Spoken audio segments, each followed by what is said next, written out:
So hindi pa rin tumitigil sa mga pangaharas tong Ola na ito, na isa sa mga pinakakilala, no? Talagang as in, meron na itong permanent cease and desist order at nakalagay naman doon sa SEC website na parang may revoke na yung Ola na ito. At wala naman na sila sa list of online lending platform ng SEC. Kaya medyo nagtataka ako bakit talagang hindi sila natitinag dito sa kanilang mga ginagawang harassment doon sa mga hindi nakakapagbayad ng utang. Alright, magandang gabi po sa inyo lahat mga kadyani. Pero bago po ang lahat natin, bago tayo magsimula, ay maglalambing lang po ako sa inyo na paki-follow po ang aking mga social media account, ang Facebook, TikTok at itong aking YouTube channel. Paki-like na rin po, share at hit na po yung notification bell para updated po kayo sa mga videos na ginagawa natin dito about sa usapang online lending app. So yun, merong nag-comment doon sa isa kong channel about what happened on sa kanya, sinire niya yung kanyang experience. Pero ito yung comment niya po, no? Sir, papunta na daw ang PNP para mag-warrant arrest sa akin dahil walang bayad ako sa Pera for You. Nasa Visayas ako, si Pera for You, grabe mga haras. Isang lieutenant colonel tumawag sa akin na on the way na sila. Hanggang 5 PM na raw bigay sa akin, wala daw court hearing, diretso na warrant. So yun, di ba? Sabi ko sa inyo, itong si Pera for You, under to kay Peso. Ito, ulitin ko ha. Pag tinignan nyo yung SEC website ng mga registered online lending platform, wala po yung Pera for You, yung loan mo to, yung Pera lending.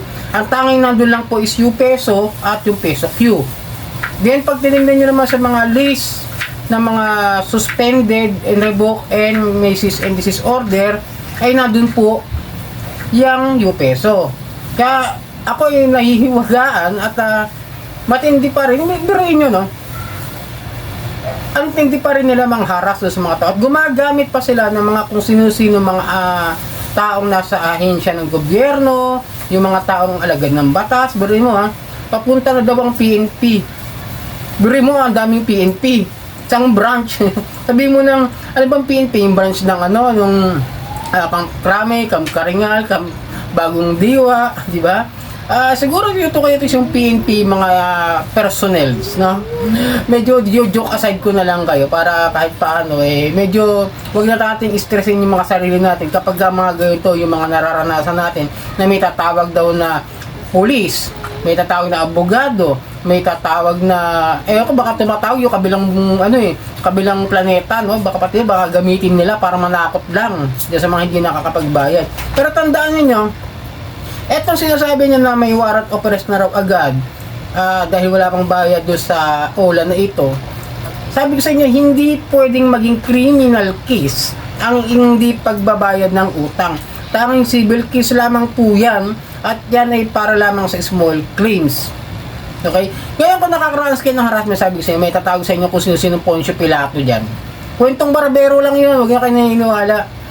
Tandaan nyo, kasi yun ang problema yung tinatakot tayo dahil alam natin sa sarili natin na meron tayong mga responsibilidad o obligasyon na may utang tayo sa kanila at kailangan natin bayaran dahil nga kumpanya yung hinihiraman natin. At yun yung trigger talaga nila para ma-stress kayo, para magkaroon kayo ng anxieties at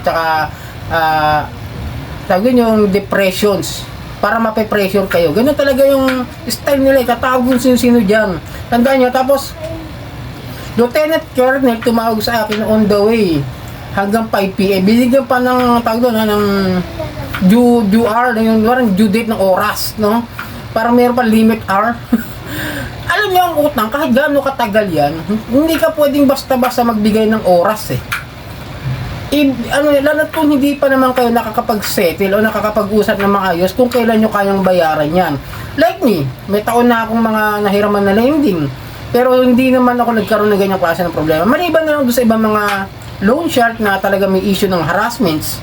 Diba? Yung nagpo-post sa GC, sa Facebook, gagawa ng kung ano-ano, diba? Mga ganyang klase. Pero naranasan natin yan. Pero ito pa, wala daw court hearing, diretso na warrant. Actually, yung warrant of arrest manggagaling po talaga yan sa korte. Kung may nakapag-file na doon sa PNP o sa NBI. Ngayon, itong tinatawag na yan yung mga criminal case, yung PNP o yung NBI ay mag-aakyat ng mga complaint doon sa korte para magkaroon ng search warrant o warrant of arrest para doon sa kailangan nilang hulihin o kailangan nilang i-raid. Okay? Ang warrant of arrest, siyempre, yung tao na at large at kailangan ng hulihin dahil sa criminal case na kailangan niyang harapin on court. Okay? Tapos yung search warrant, yun yung mga warrant na kailangan nilang halughugin o hanapin kung ano man yung mga dapat na maging ebidensya doon sa isang lugar o sa establishments na kailangan nilang imbestigahan. Yun po yun. Balik korte po magdidesisyon nun. Kapag ka sampa na po yung mga complaints sa PNP o sa NBI. Meron din po tinatawag na direct filing. Diretso sa korte. Kung yung complainant dumiretso doon at meron siya sariling abogado o meron siyang hininga ng tulong na sabihan ng Public Attorney's Office para ma-direct filing yung narareklamong tao o individual o kung sino man. Pwede po yung gano'n. Kahit di na kayo dumaan sa PNP o sa NBI. Yun ang pagkakaintindi ko ron. Okay? Hindi, ito tandaan niya, hindi talaga maaari yung ganito. Tapos ang tigas pa ng loob nitong ulan na ito, nakalagay naman doon sa SEC na sila nga ay may permanent cease and desist order na ang ibig sabihin ay hindi sila pwede mag-operate dahil nga under investigation sila. May pending case pa sila sa korte. Diba? Hanggang ngayon, di pa nga alam kung anong nangyari kasi yung mga abogado yata na humawak doon sa pag-file ng SEC doon sa mga OLA na may kaso sa korte hanggang ngayon, hindi pa yata na still ongoing hearing pa rin yata. Wala pa akong nakikitang update si SEC about dyan na kung ano na nangyari doon sa kaso na yon. Wala naman sinabing dismiss or something like that. Wala pa ako nababasa sa SEC na update nila about the 6 na lending company na may kaso sa korte. And then, tandaan nyo ito si Peraporyo, no? Wala rin sila ngayon sa Play Store. Wala sila sa Play Store, si Peraporyo, si Loan Moto, si Pera Lending, si Yopeso, wala nga rin sa Play Store ngayon Ngayon kung hahanapin nyo siya, ang huli ko siyang hinanap sila Peraporyo, nung ni-research ko sa website, yung ePerash. Doon lumabas isa-isa na kasama niya sa line niya, yung Peraporyo, yan, mga yan, lahat nando doon. Yung mga, parang lumalabas tuloy, parang doon sila dumidikit ng mga lending company o ng mga online lending apps.